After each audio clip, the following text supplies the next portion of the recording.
Hold on. How's my background? Figured out the settings right. All right, let's hit it. Hi, everyone. This is Ranching Reboot with Red Hills Rancher and your favorite host, CK. Today we have Mike Callicrate of Ranch Food Direct and Callicrate Cattle Co. Hey, Mike, it's good to see you. How are you doing? I'm good, CK. Beautiful day here in Colorado Springs, Colorado. I hear you guys are getting a lot of precipitation. Where did you hear that? I'm That saying is that not to be true. facetious. Yes, tell me more. Well, from St. Francis to Colorado Springs has been really a dry area, and also up in the mountains west of here, it's been extremely dry. So they've had a little bit of snow up in the snow country, but I was just thinking, I was just looking through the records, and we could have probably produced a grass finished animal out in St. Francis 2 out of the last 10 years. It's been extremely tough with the dry weather. There's dirt blowing out there. There's a lot of farmers out chiseling and stripping wheat fields. So you mentioned you're in Colorado Springs, and that's where your marketing arm is based, Ranch Foods Direct, and your production base is back in St. Francis. That's right. Okay. Yeah, I've been raising cattle in St. Francis for 45 years and feeding cattle. I built a couple feedlots in St. Francis. But I got out of college in 1975 from Colorado State University with an animal science degree. I went back to St. Francis and worked on my in-laws' place. And at the same time, I was riding bulls. I was rodeoing. I was a professional bull rider for several years. And so I was rodeoing part-time and working on the ranch part-time, saddling a horse most days, checking heat on cows, bringing in a lot of new technology from my education at CSU to the operation. And then after a little bit, I decided the community needed a feedlot. A lot of grain production. We're right on top of the Ogallala Aquifer, and we didn't have a cattle feeding facility. And so I decided I'd head one of those up. I got together with 9 other members of the community, and we built a 14,000 head feedlot. And so I operated that for about 8 years, and then went over to my in-laws' place and ended up buying them out. They were ready to retire. And I built a feedlot there, which is about a 12,000 head feedlot. But this was really a step up in design and the way that the feedlot was laid out. I learned a lot on the first one, and I applied that to the second one. So at the very heart of what I've always done is been a cattle feeder.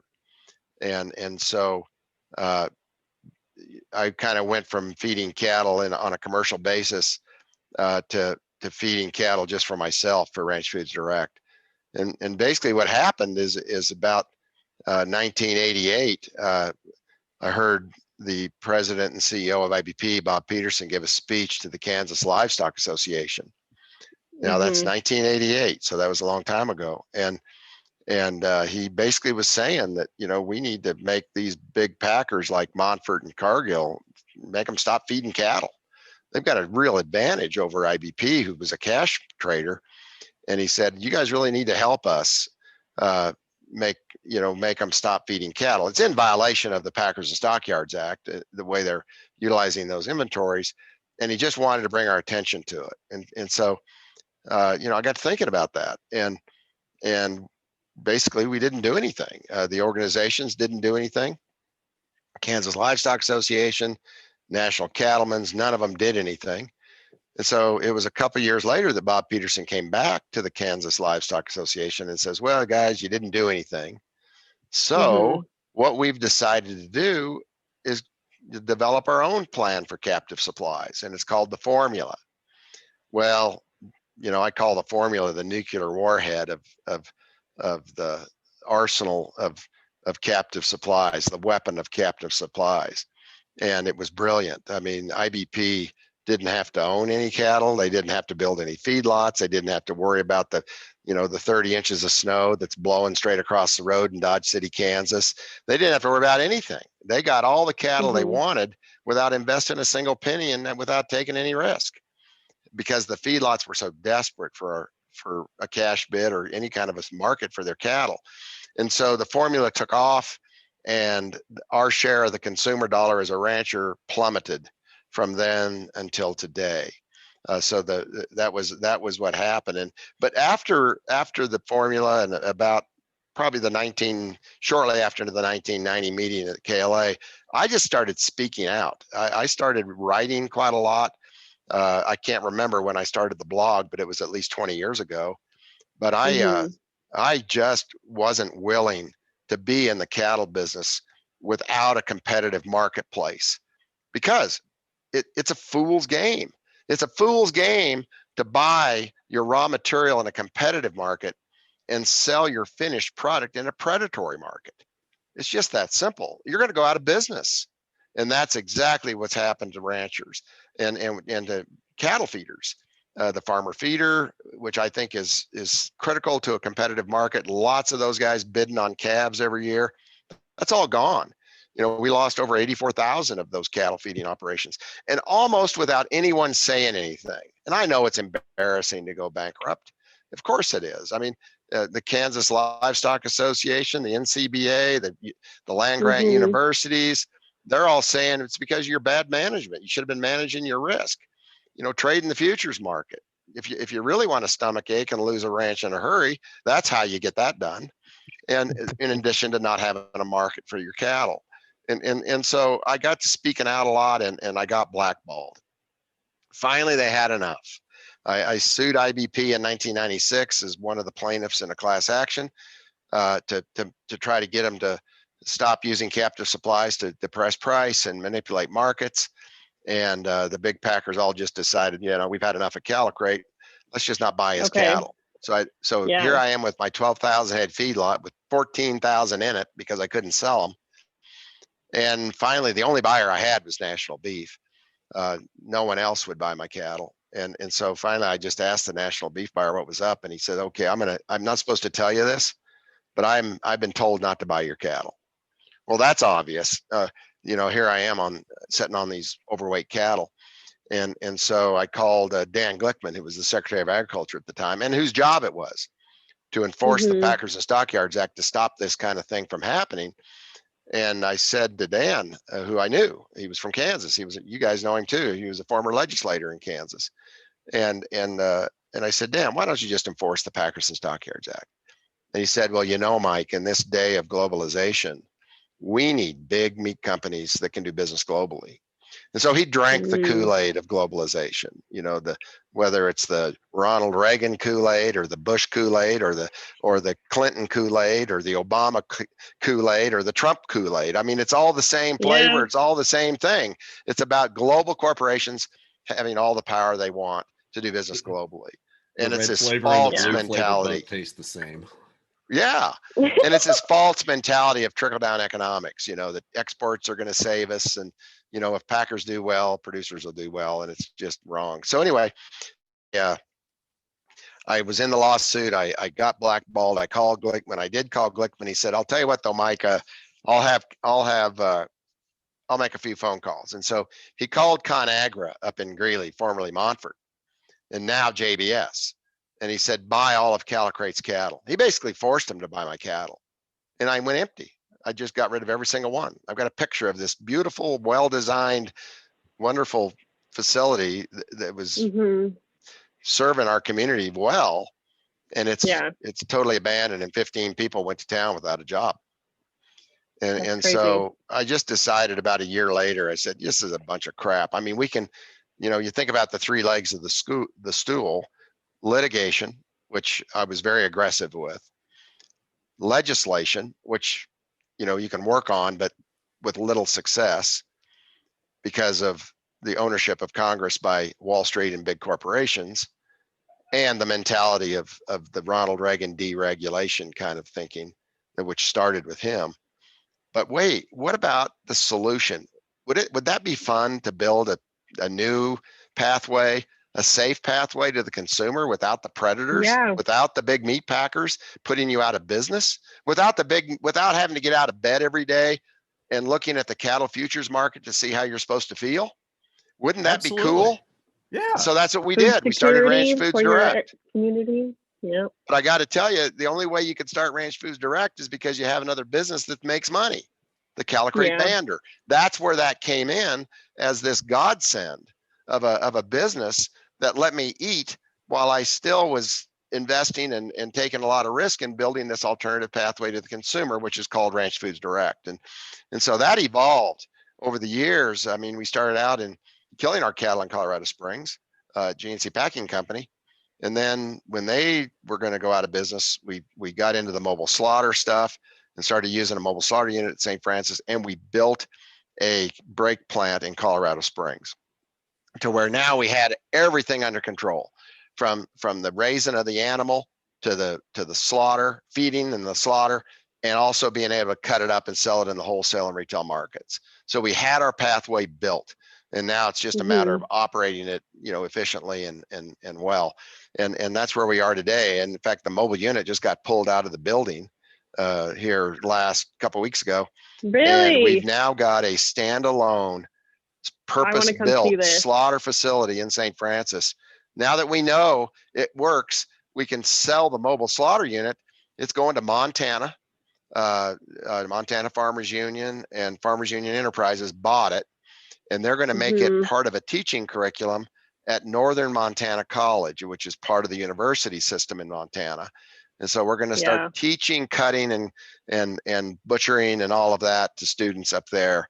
And I'm really excited about bringing those interns back to Kansas for their time at our facility to really learn and establish that. Spread the seed, right? Yeah. That's really cool. Yeah. That's really cool. Yeah. So that's what I do every day. And of course, that whole pathway in the last 20, 21 years has been strewn with a lot of hardships and difficulties and predatory pricing. And, you start to thinking you're going to be able to sell to school districts, which we had 5 at one time in Colorado.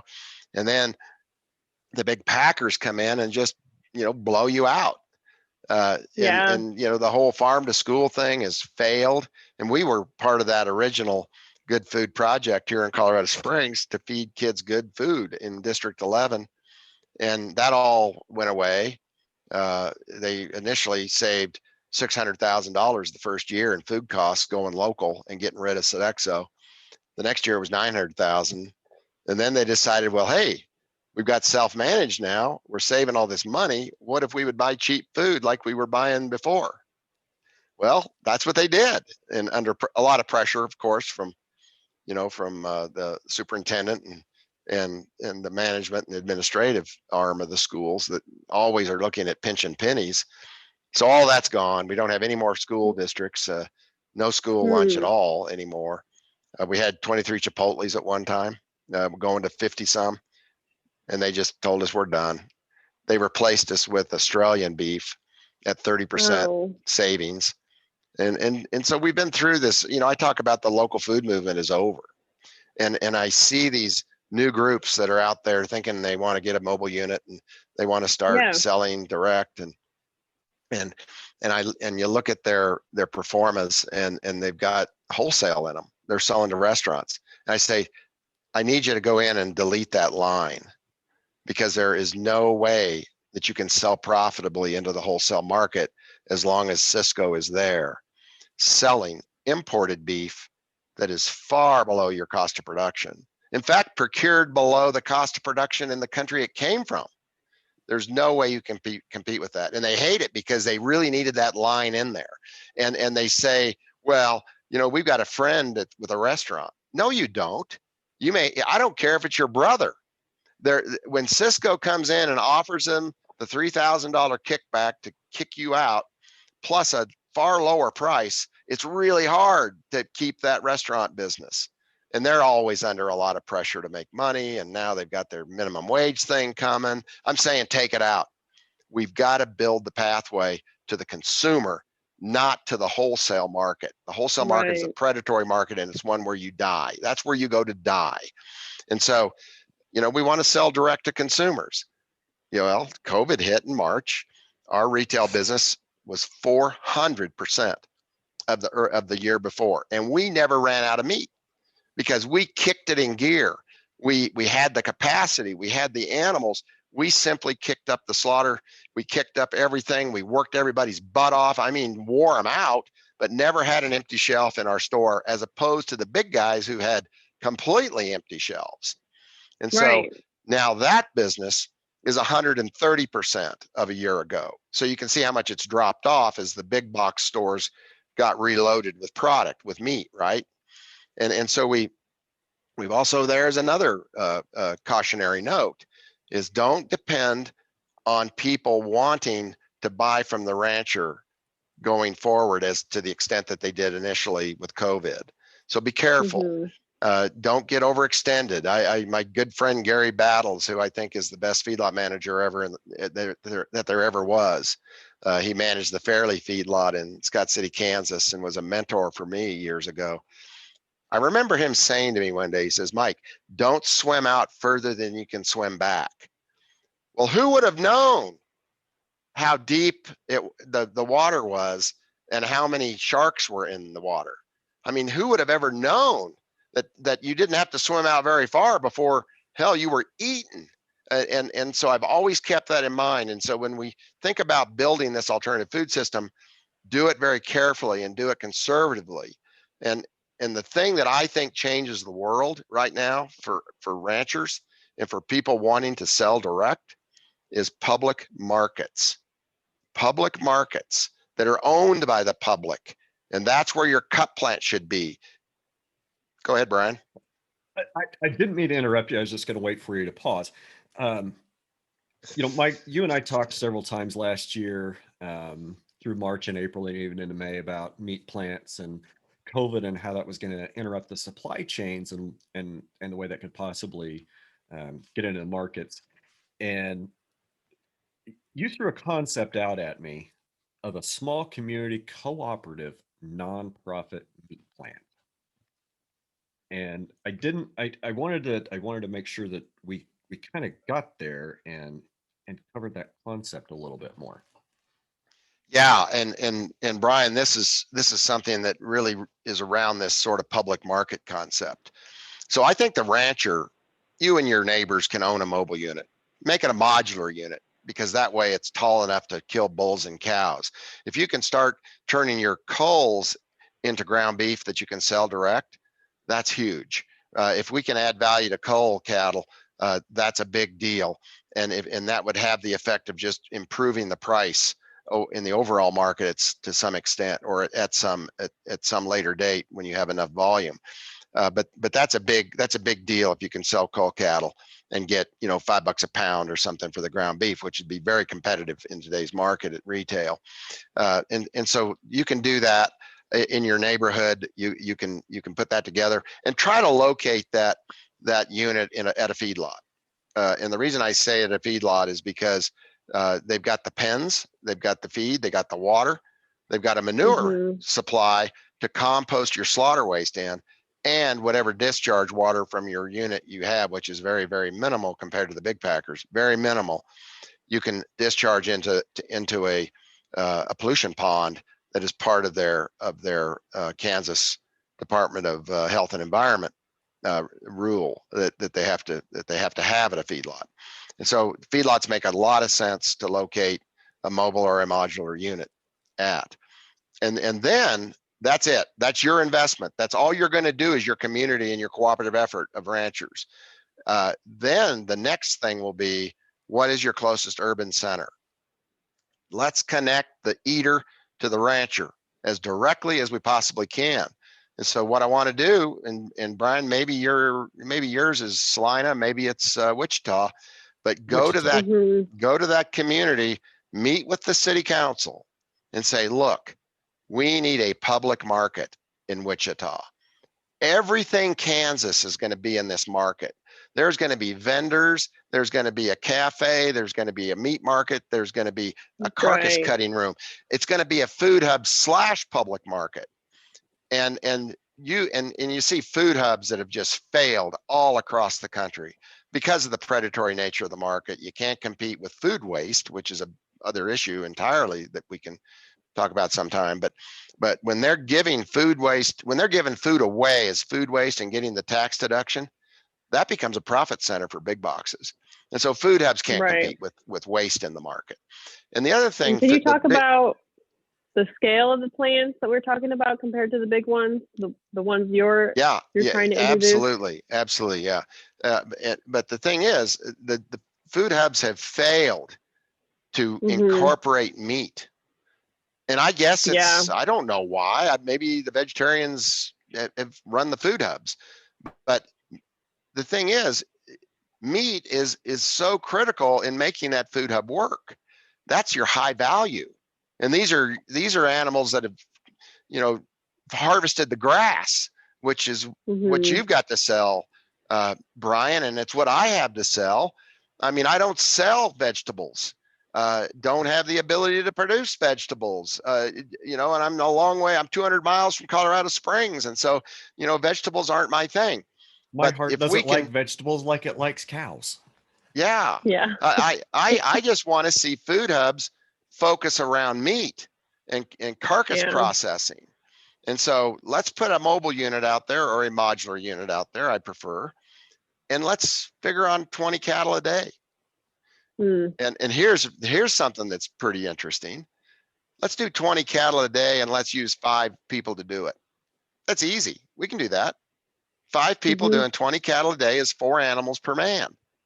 Well, guess how many IBP gets done per man per day? 1.57 animals per man per day. They aren't efficient. Really? They've just got cheap labor. That surprises me. They're lined up shoulder to shoulder, Sure, they get a lot of animals. Like one cut. Yeah, they make one cut. And none of them know the full process, which we're now going to be teaching in these colleges. Assembly line. 3 colleges right now that I know of that are putting in meat cutting curriculums. And so we're more efficient. We can do more animals per man per day through these units, and then do all of the further processing, but go direct to retail. Don't sell boxed beef.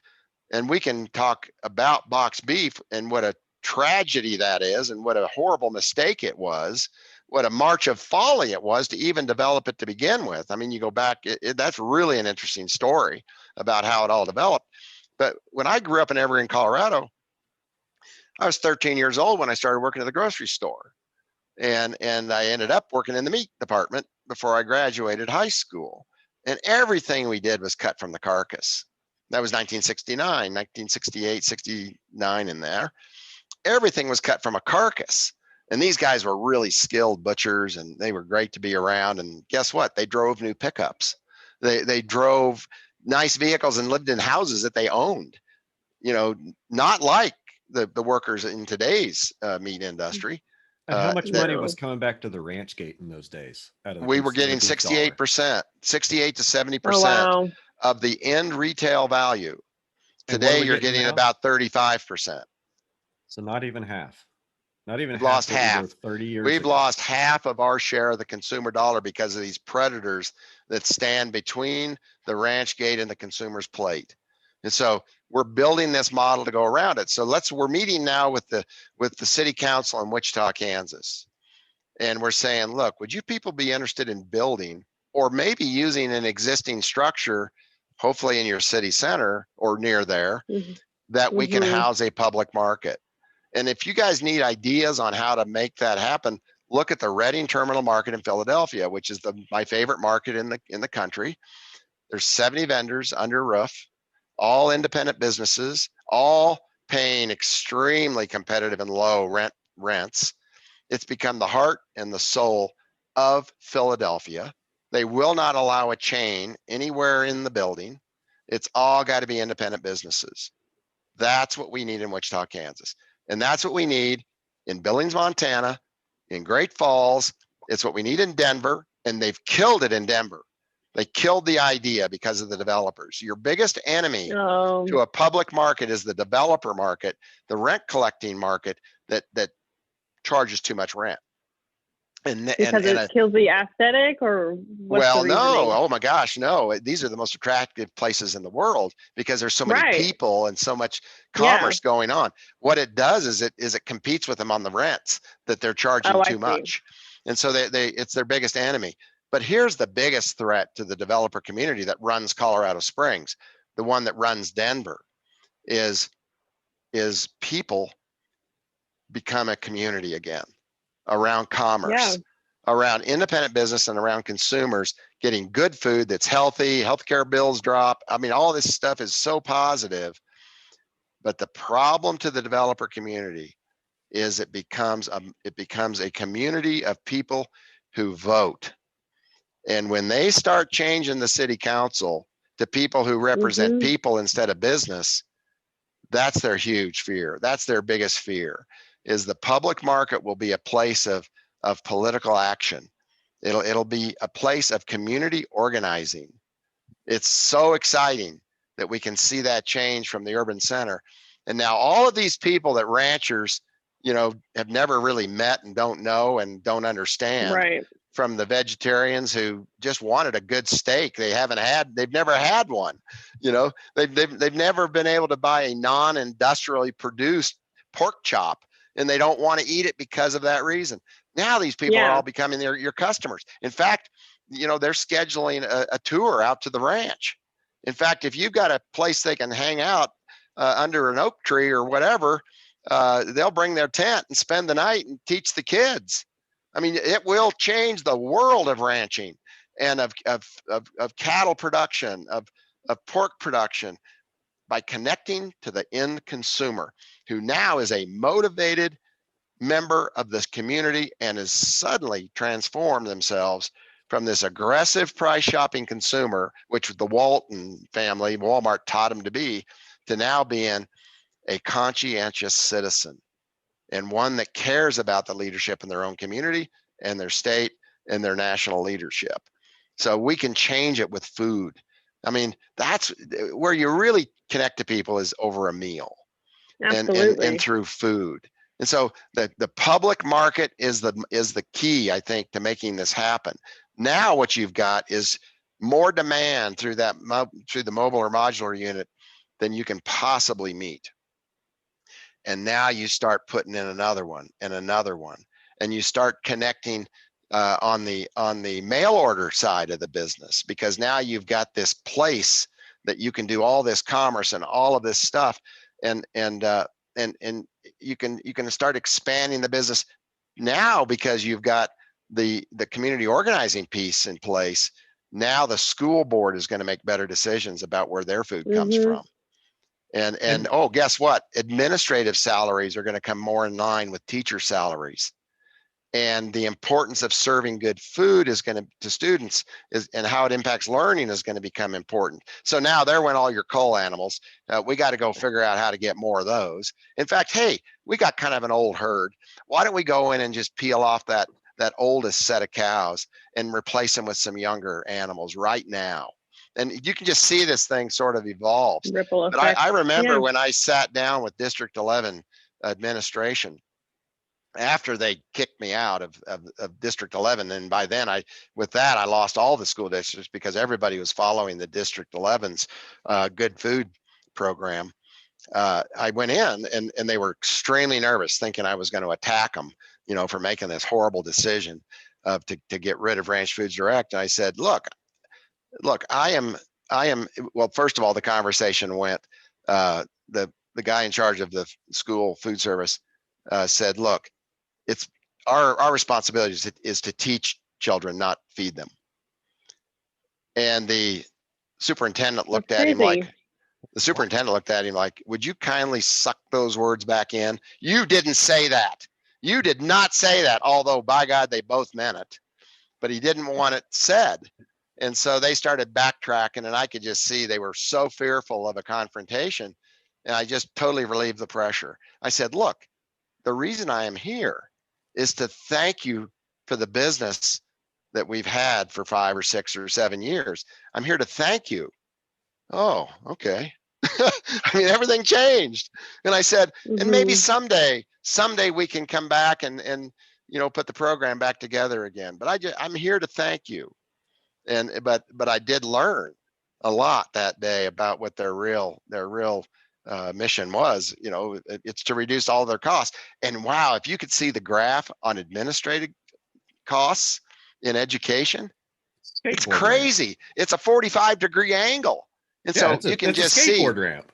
yeah, you can just see any extra money that's coming out of the food. They're supposed to be separate, but they're not. I mean, that's going into administrative salaries, increased administrative salaries, more administrators, less teacher pay. Teachers are treated like ranchers. Teachers are treated like packing house workers. Teachers are treated like USDA inspectors. They treat them terribly and don't pay them. So a lot's got to change. But if we can bring people together around community, with good community organizing around a public market in major urban centers all over the country, and size appropriate markets in places like Lamar, Colorado, or Pueblo, Colorado, or the middle tier of cities, it can absolutely change the world and restore justice in a whole lot of areas that are desperately in need of it. Yeah. That's Mike, I always love talking to you. When I met you about a year and a half ago out there in Albuquerque, out in the hallway, and we ended up in this three-way conversation, you, me, and Will Harris. Well, really, it was a two-way conversation.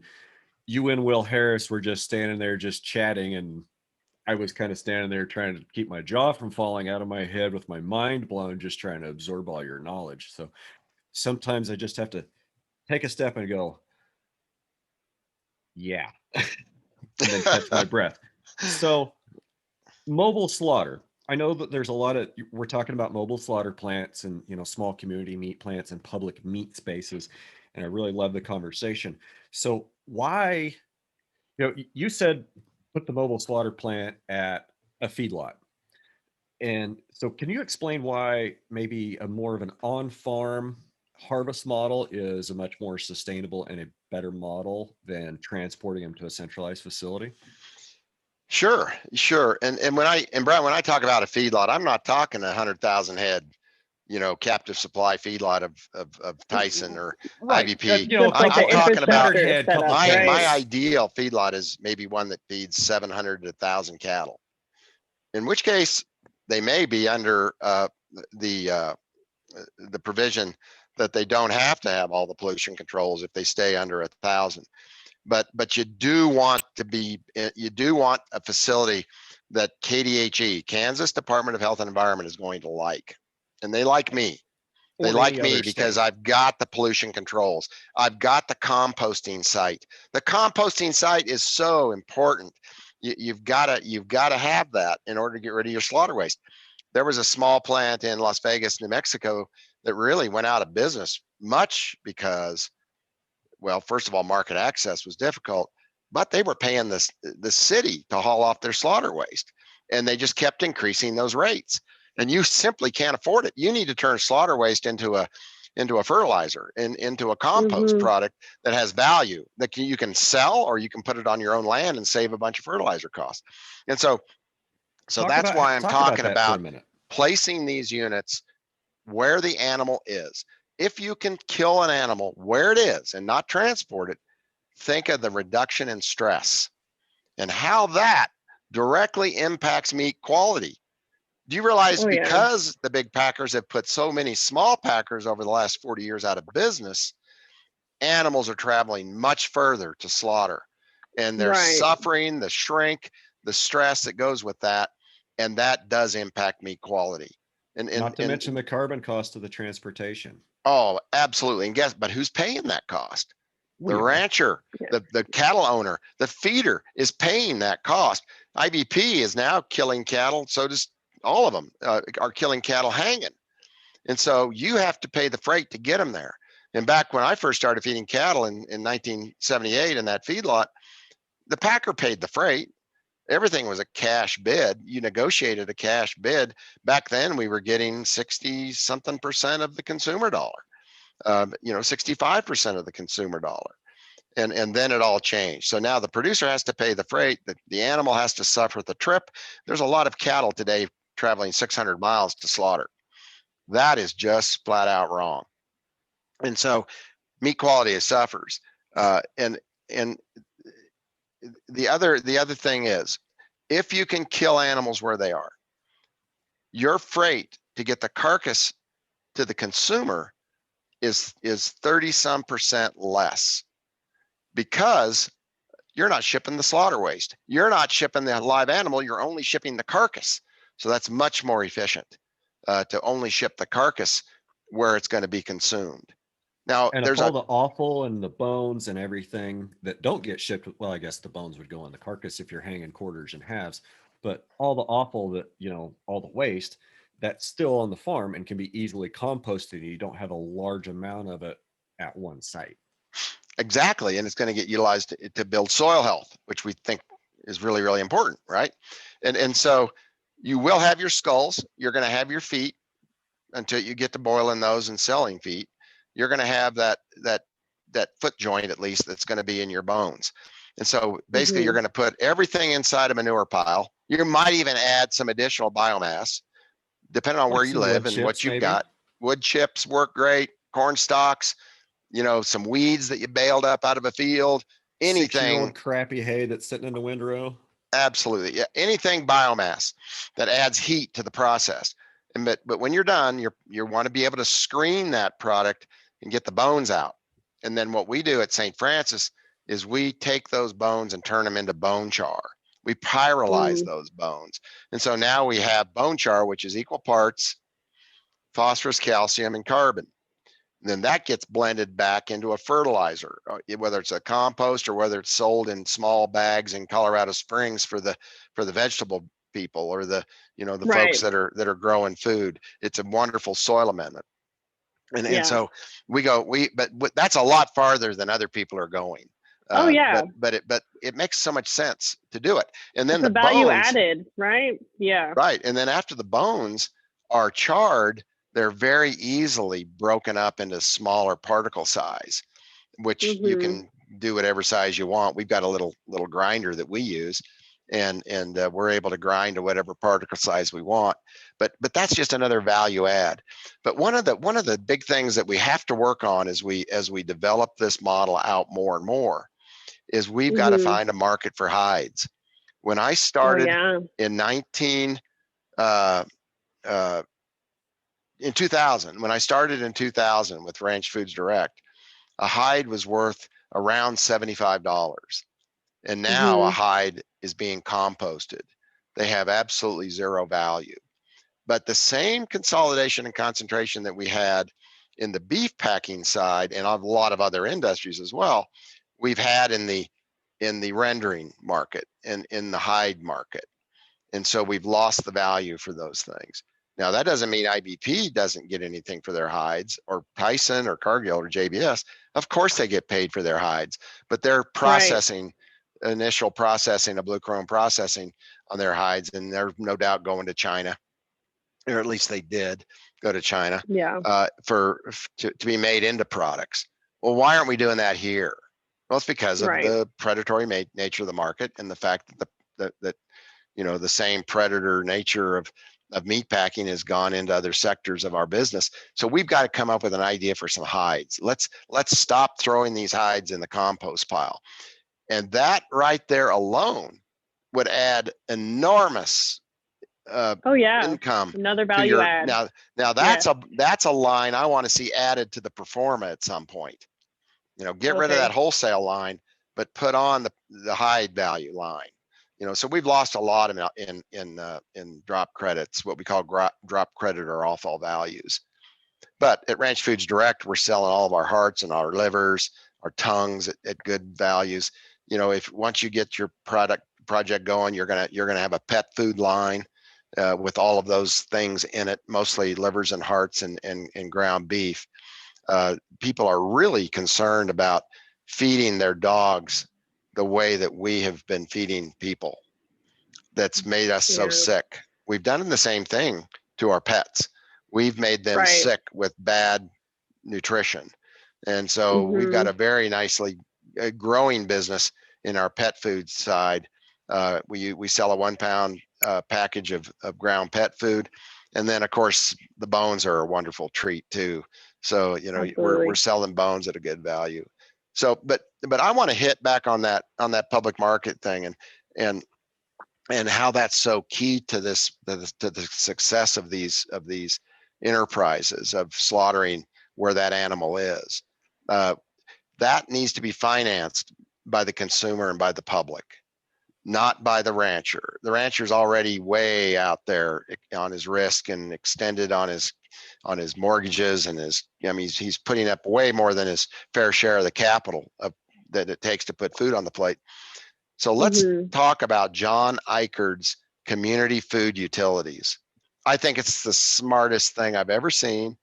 And John Eichard, who's one of the smartest guys I've ever met and one of the nicest people I've ever met, former economist and professor and now retired.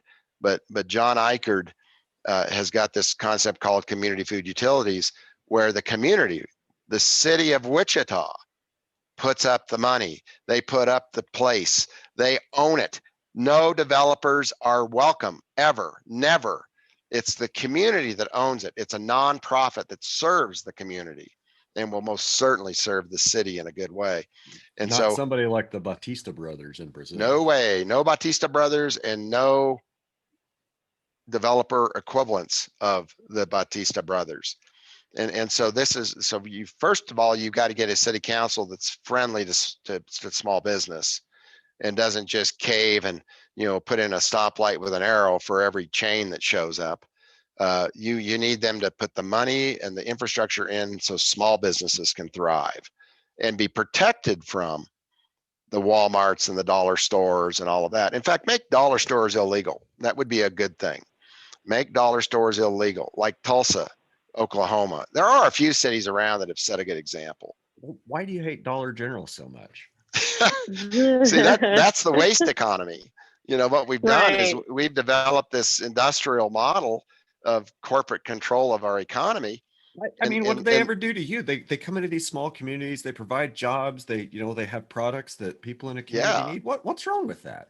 Yeah, well, that job, that job works great along with the welfare check that you can get or the food stamps that you can spend that whatever store might take them. Yeah, it's really a tragedy. I talk about how Walmart kills and consumes the prey, small business in Main Street, and the dollar stores eat the decaying remains.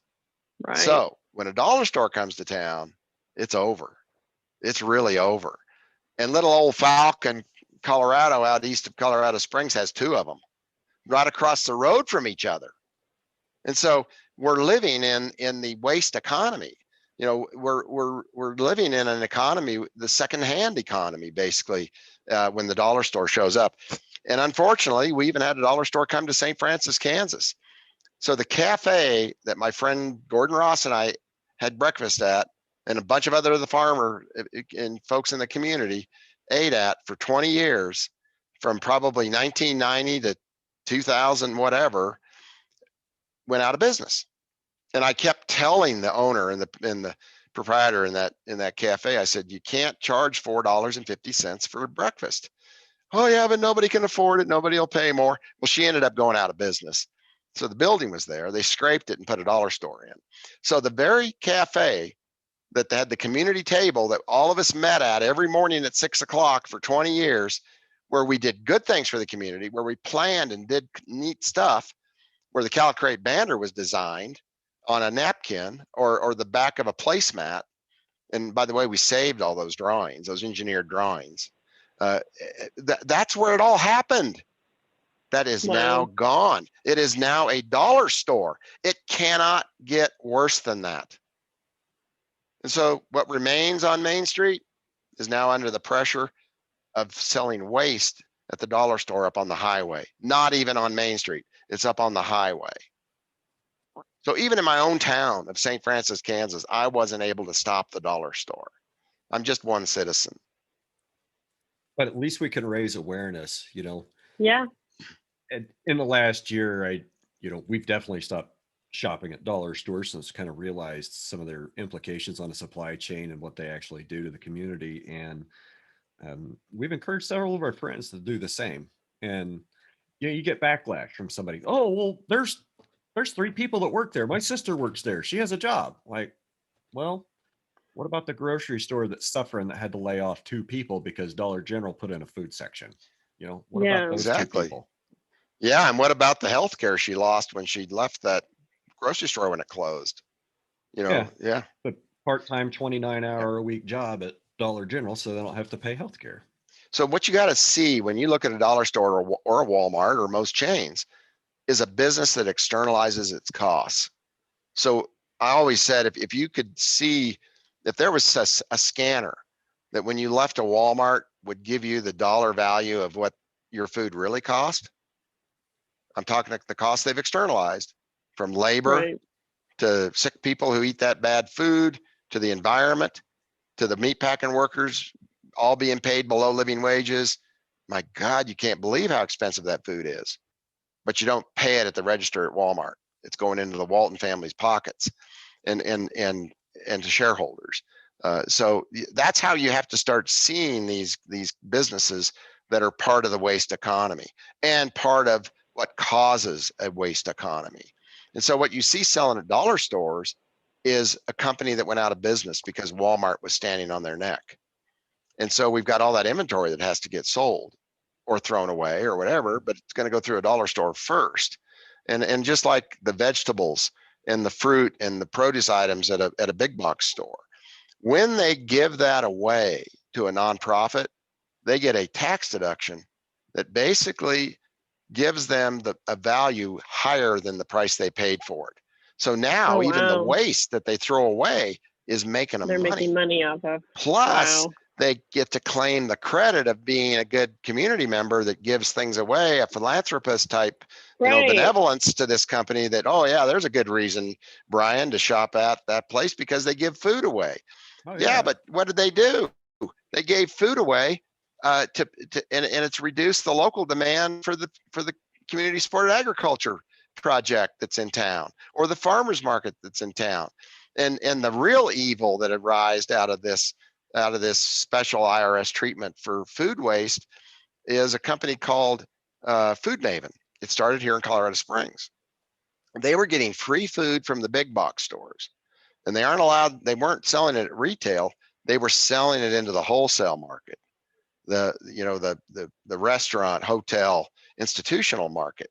But they were coming in at half price compared to the regular wholesale market for all these items. And so when that farmer from the Arkansas Valley that grew those beautiful cantaloupes or watermelons or asparagus or whatever it may be, and they show up at the back door of the restaurant, well, the Food Maven truck has just been there and dropped off everything that farmer has except at half price.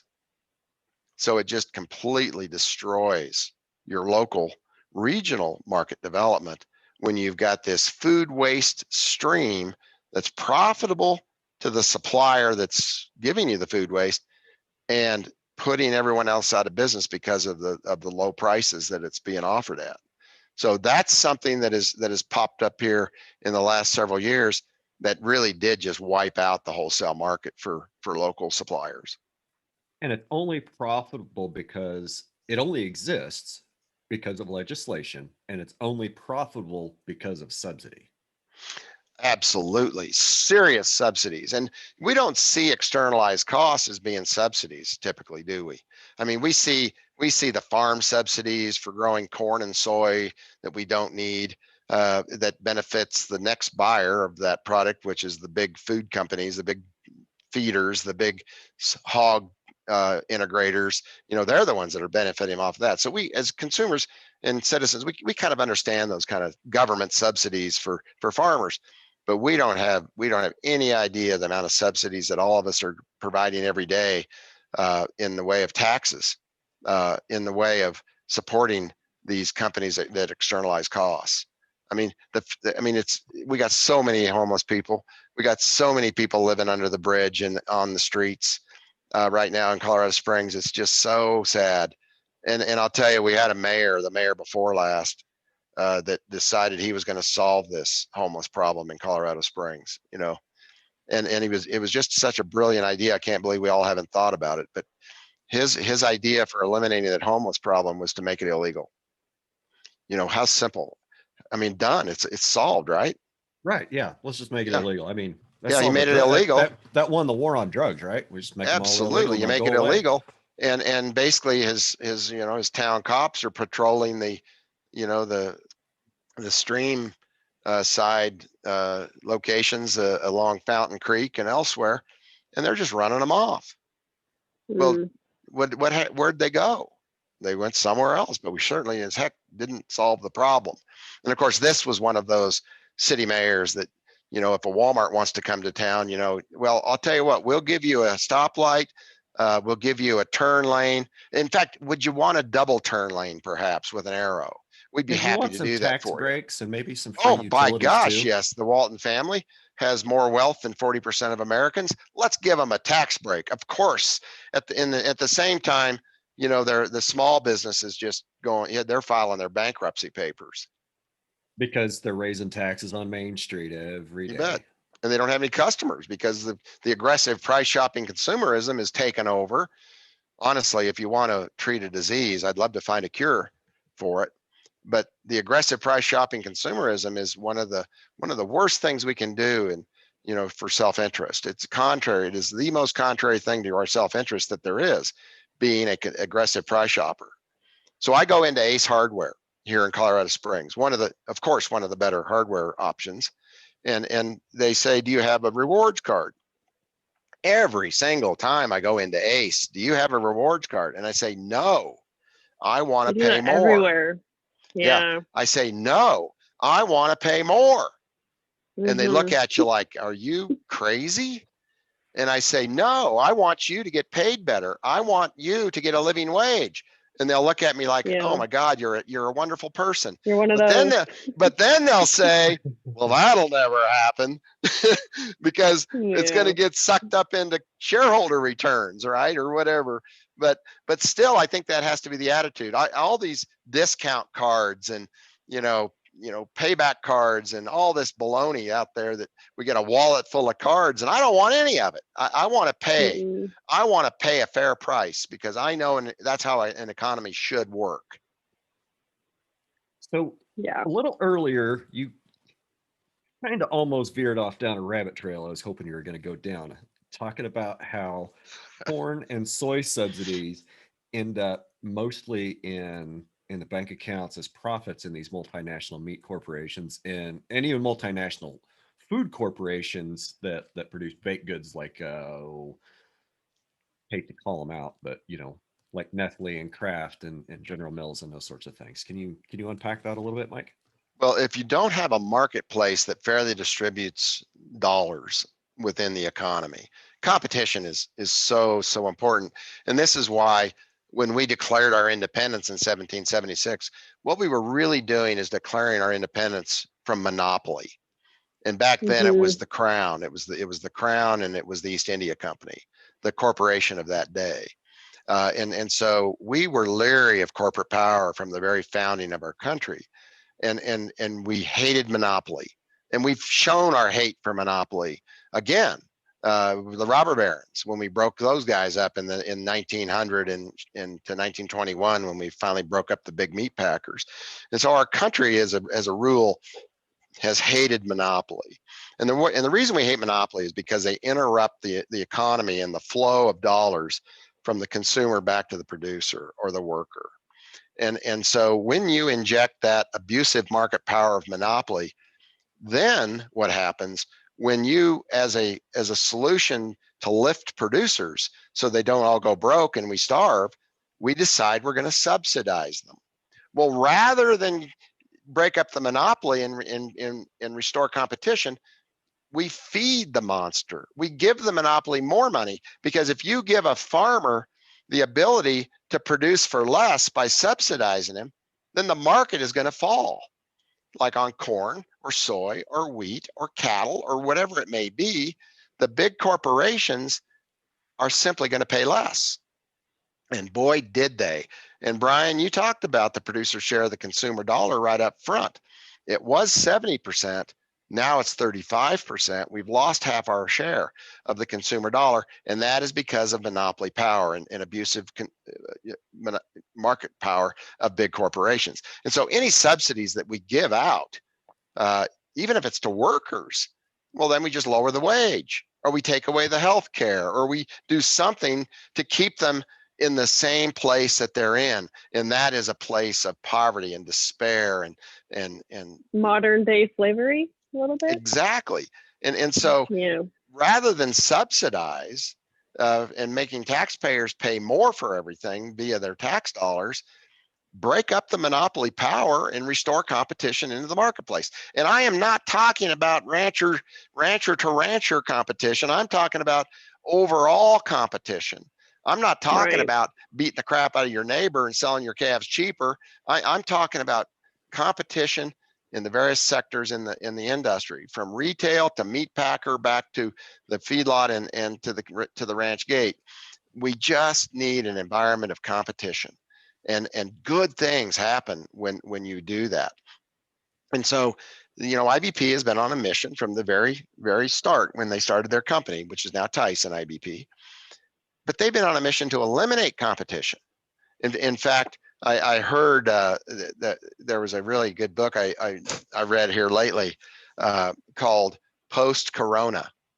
And it was about this professor of economics and finance at some Eastern university. And he was saying, the only thing I will invest my money in is monopoly.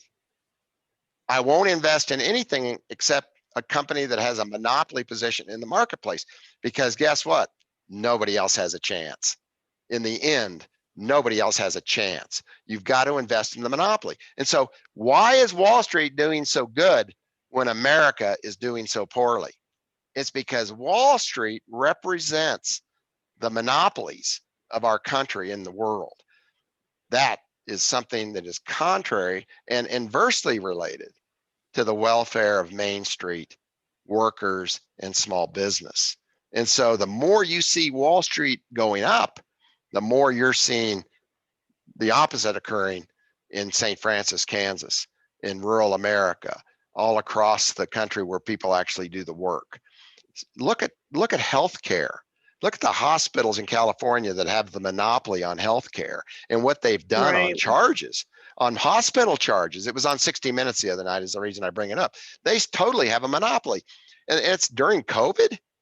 I mean, they can't even distribute the vaccine. They're so concentrated and consolidated and so poorly managed, with so much of the money going to administrative rather than to doctors and nurses and healthcare workers. So it is time for a reckoning right now. We have to break up monopoly power. And there's 4 really good books out right now on that. If you go to my blog, you'll see them on there.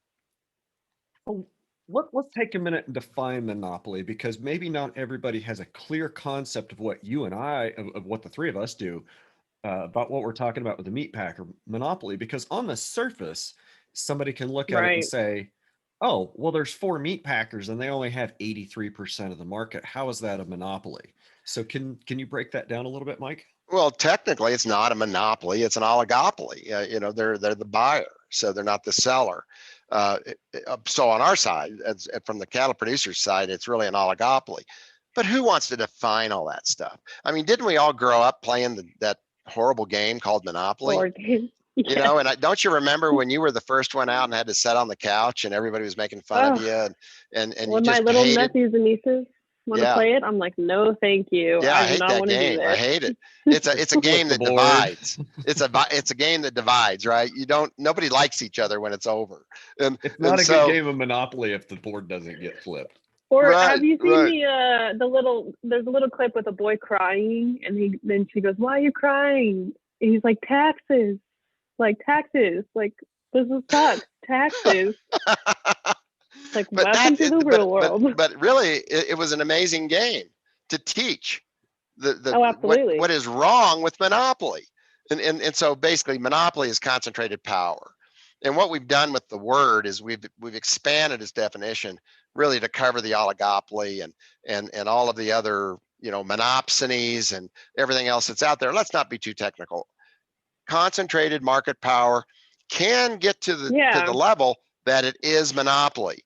And so 4 meat packers controlling 85% of the beef market in our country today.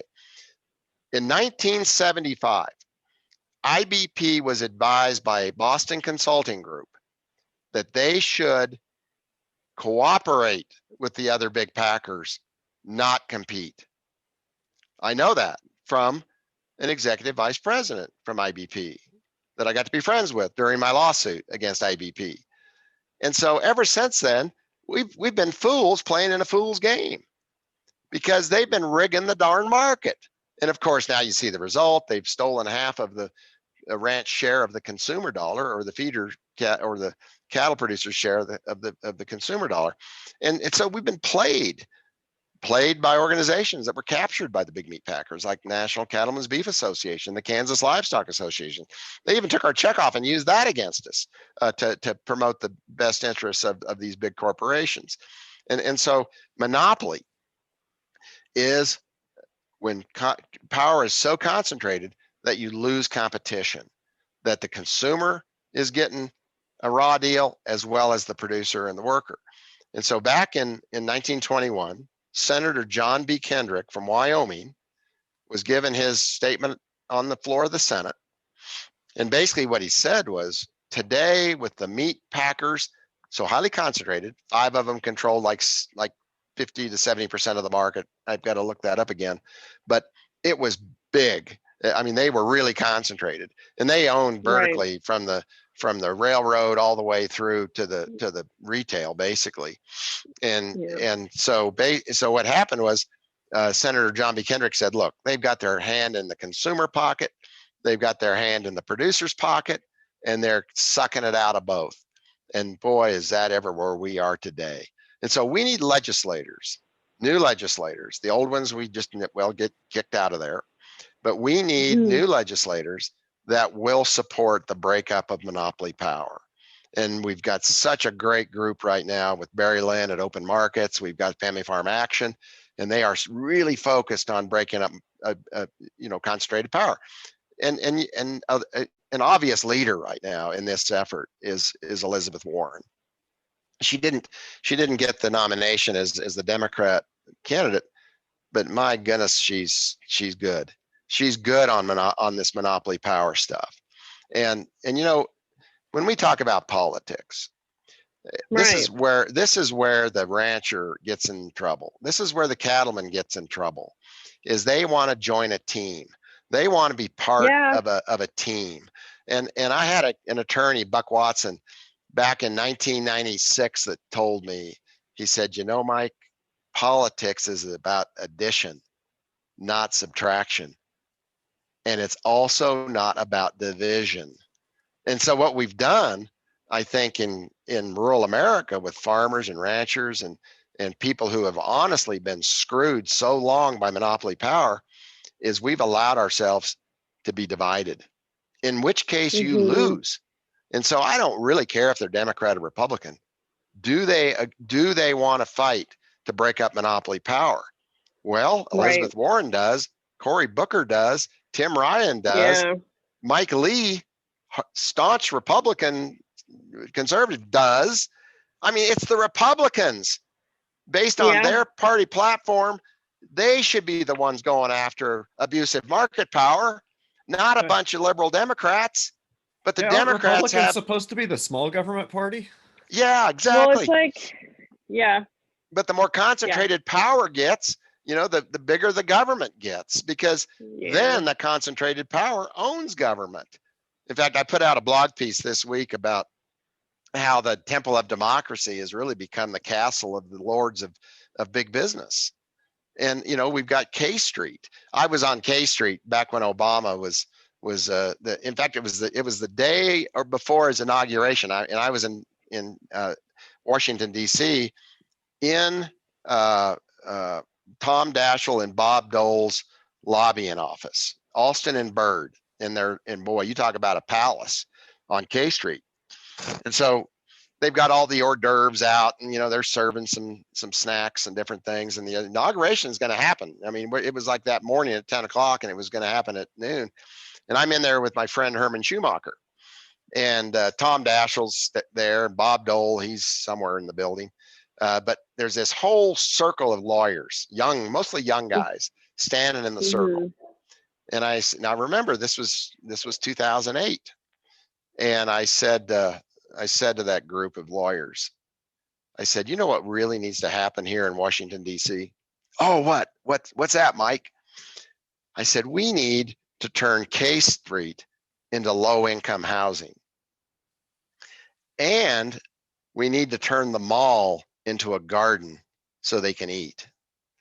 And my goodness sakes, old Herman, he backed up because the fight was fixing to be on.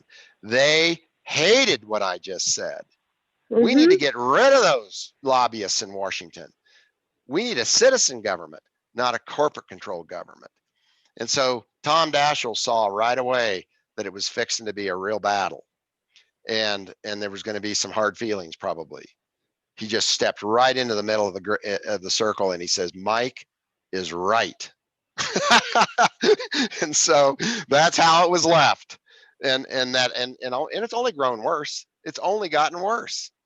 And so it's time for a reset. It's time to restore competition. It's a time to restore a citizens government instead of a get rid of the Citizens United thing that lets corporations donate all they want to political campaigns.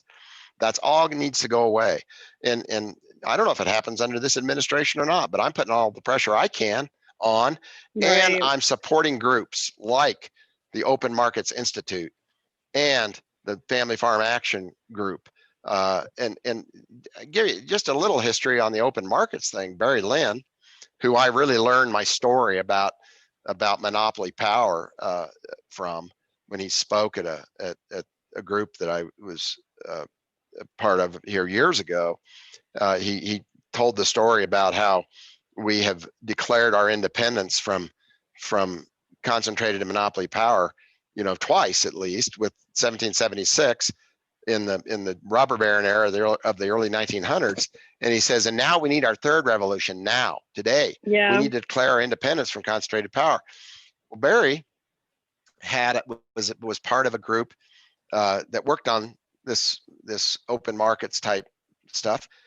And it was financed and funded by Eric Schmidt, which is one of the founders of Google. So he's one of the richest people on the planet. And so when Barry started, working on monopoly, wasn't Eric Schmidt an obvious target at some point? And so it all came to an end when in Europe, they fined Google like $5 billion for their antitrust activity. And Barry Lynn put out a news release. I remember that supported that said, good move, Europe. We've got to do it here in the US as well. Well, it took Eric Schmidt just about 10 minutes to notify Barry Lynn that he was done. His funding was cut and he was on the street. And wow, how awesome it was. He started Open Markets Institute, which doesn't have any of those monopoly players in there as funders. And now what's it looking like? Well, the antitrust subcommittee of our federal government had the hearings with Google, Facebook, and Twitter. There you go. And out of that committee, they voted to break them up. Yeah. Now, see where Barry Lynn, and this was much of Barry Lynn's doing.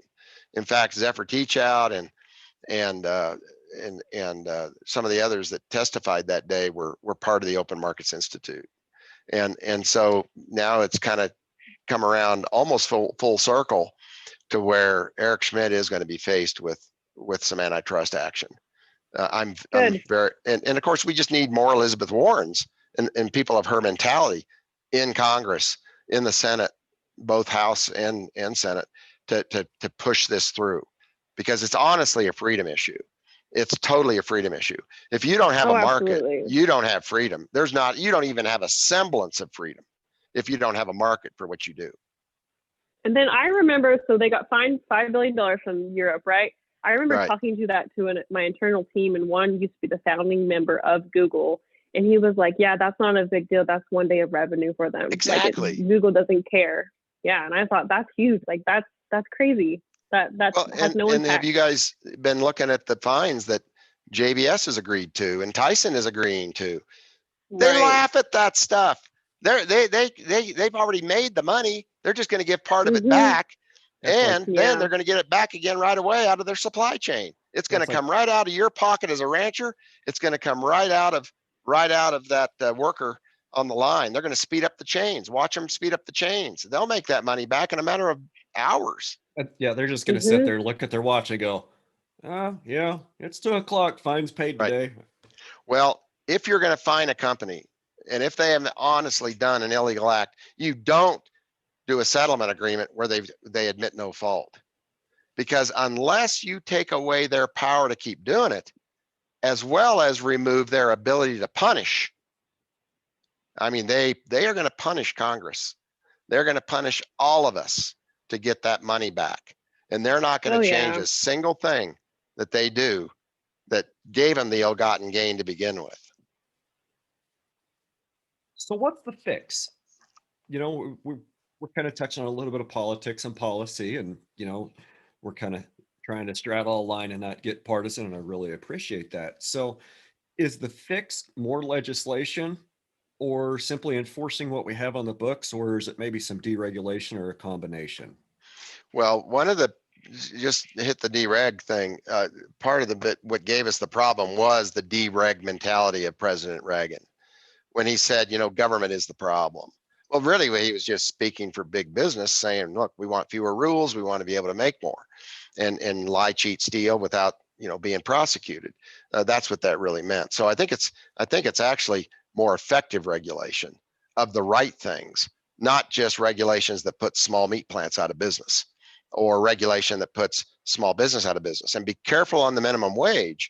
If you put a $15 minimum wage on to a small business that can't externalize that cost, that can't just raise their prices, that can't just pay less to their suppliers of whatever, you're going to make a big mistake there. I'm all in favor of living wage, totally in favor of people not having to worry about food and shelter.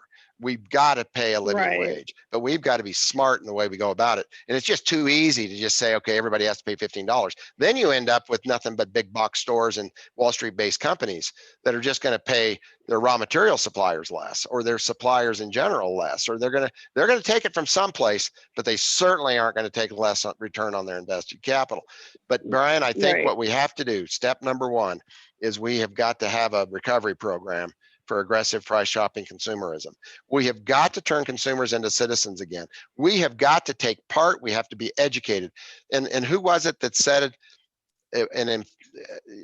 An uninformed citizenry, cannot be a democracy. We have got to figure out how to get informed. And I'm not talking about all the conspiracy theories and all the lies that we've lived through the last 20 years, and really in the last 4. But we've got to get informed. We've got to get the truth out there to what really is possible. First of all, what's the problem and how do we go about fixing it? And then I think you end up with a more effective government with better people that aren't, that aren't getting money from the corporations, either through, the Citizens United corporate financing of campaigns or other ways. And we start to enforce the laws that are on the books, from the Clayton Act, the Sherman Act, the Robinson-Patman Act, and the Packers and Stockyards Act, which is relevant to our friends in the ranching and in the livestock industry. We need a Secretary of Agriculture that believes in antitrust law enforcement, and the one we have, the new one that we have right now, has not shown that he is. Yeah. Well, we've been around with Vilsack before already, so he's kind of same. But I'm giving him a chance.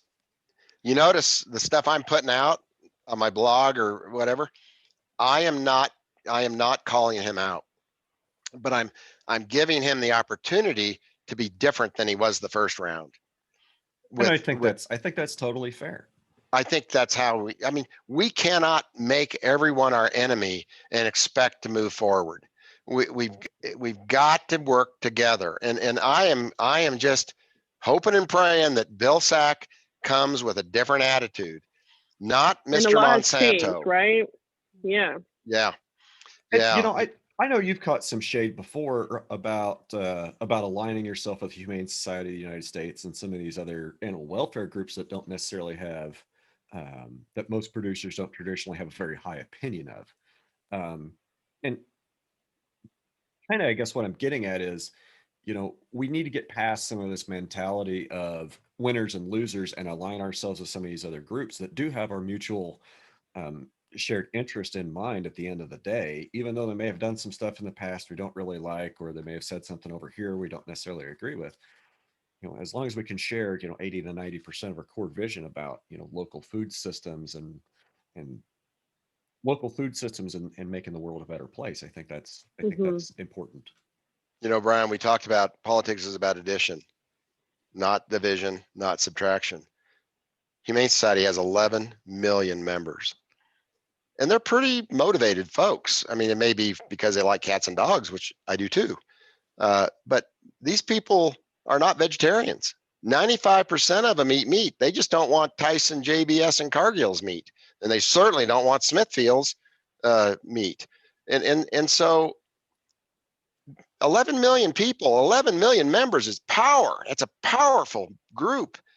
And it's a group that industrial agriculture is going to try to create a case against and sell it to the producers, the ranchers, the farmers to hate because they don't want them against them. And when we went in there with the Organization for Competitive Markets and aligned with HSUS on the checkoff issues, country of origin labeling, they totally agreed with us. We need country of origin labeling. We want to know where our food comes from. And the checkoff is one of the biggest frauds ever perpetrated. And and all it does is support industrial ag. That's got to go. But at the same time, we had these groups like Humane Watch, which is Dr. Evil, what's his name? That 60 Minutes special was on, Rick Berman. And he's out there putting all these videos out about how bad the Humane Society is.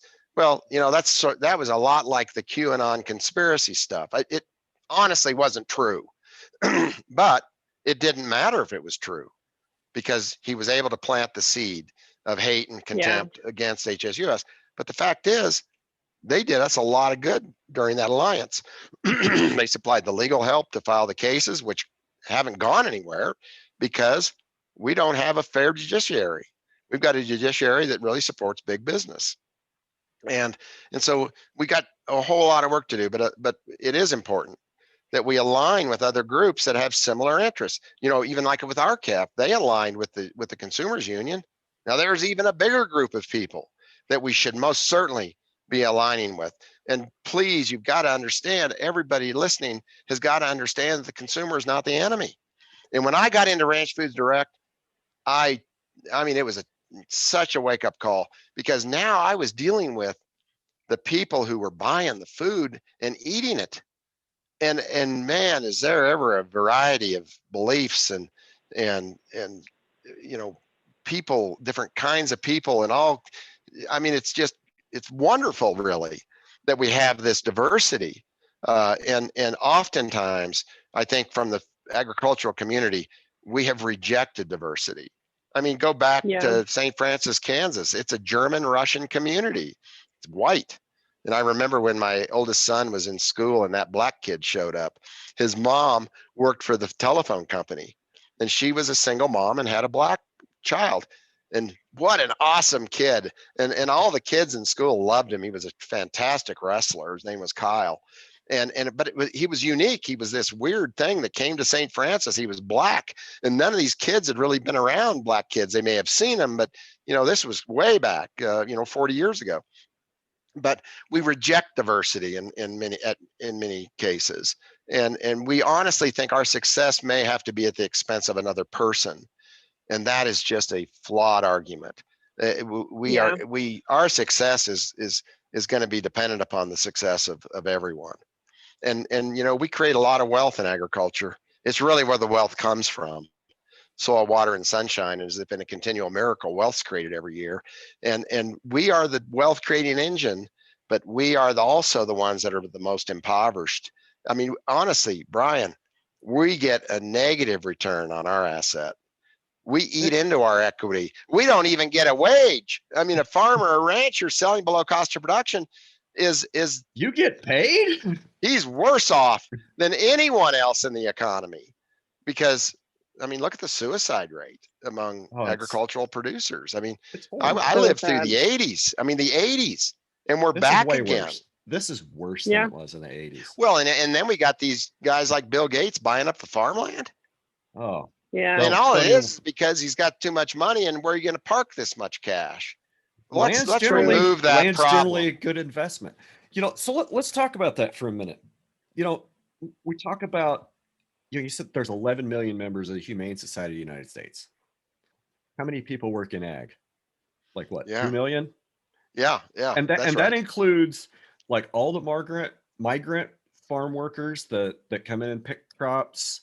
That includes seasonal labor. That's not the people that are and they have no vote. They have no vote.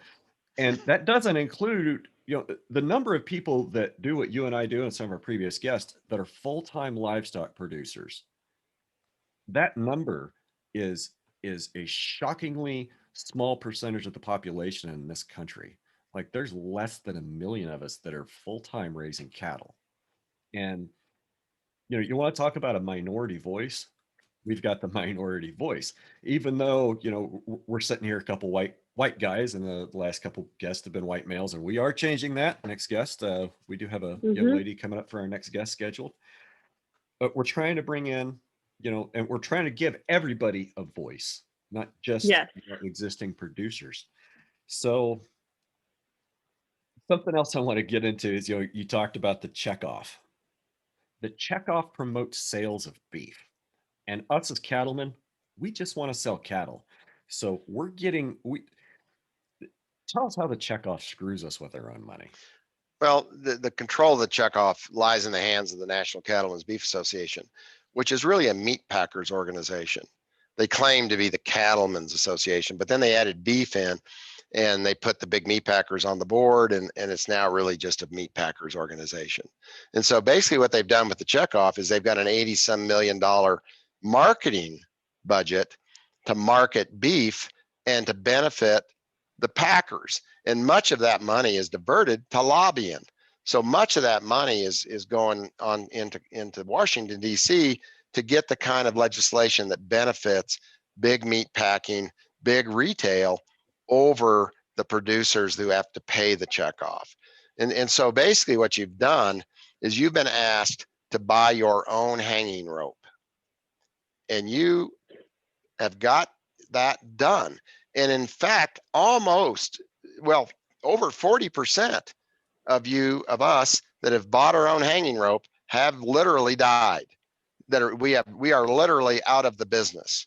And if you're a cattle feeder, a farmer feeder, 84,000 of you have died by that hanging rope. And you have absolutely no voice, as you've said earlier. No voice. I mean, we are such a minority that we can't get anybody to pay attention, even though we are critical and essential to the economy and to human survival. So we do have to align with others. And that checkoff is being used to divide us, to keep us divided. And so you got the big feedlots that are aligned with the meat packers. They're going to be on the other side because they're benefiting from the checkoff because they got a sweetheart deal with a big packer, and they aren't being affected by low cattle prices. Where the independent farmer feeder, he's wiped out. He may still have a little equity left, but he'll get rid of that here on the next round or two, or the next Tyson fire, or the next COVID outbreak, where they totally destroy the market for absolutely no reason whatsoever. Yep. So yeah, the checkoff is a terrible thing. And I've been fighting it since '96. I didn't vote for it. I didn't want it to be controlled by the National Cattlemen's Beef Association. I'm not saying a checkoff couldn't help us, but it certainly can't help us when we don't have any control over it. Right. The intention, I think, was good, right? Ranchers don't market their beef very well, so we need someone to help with that. but I think it's definitely, like you guys have said, just not done that. But when I heard Bob Peterson, CEO, president of IBP, speak to the governor's conference in South Dakota in 1996, and he told us that we don't care about quality. We only care about quantity. We're going to be cooking your meat like the pork and chicken. We're going to cook your meat. What flavor do you want it? I mean, what a horrible thing to tell a bunch of ranchers, 1,000 people in that auditorium that day, most of them cattle producers, to tell them that he didn't care about quality when they raised the best cattle on the planet. Right. I knew then that checkoff wasn't about promoting quality beef. It wasn't about promoting the interests of ranchers. It was, and that was 96 when they merged NCBA and the checkoff together. And I said, uh-oh, this thing's on the wrong track. And guess who's on the board? Guess who's on the board of NCBA, IBP? Full circle, I think, is what it sounds like. Yes.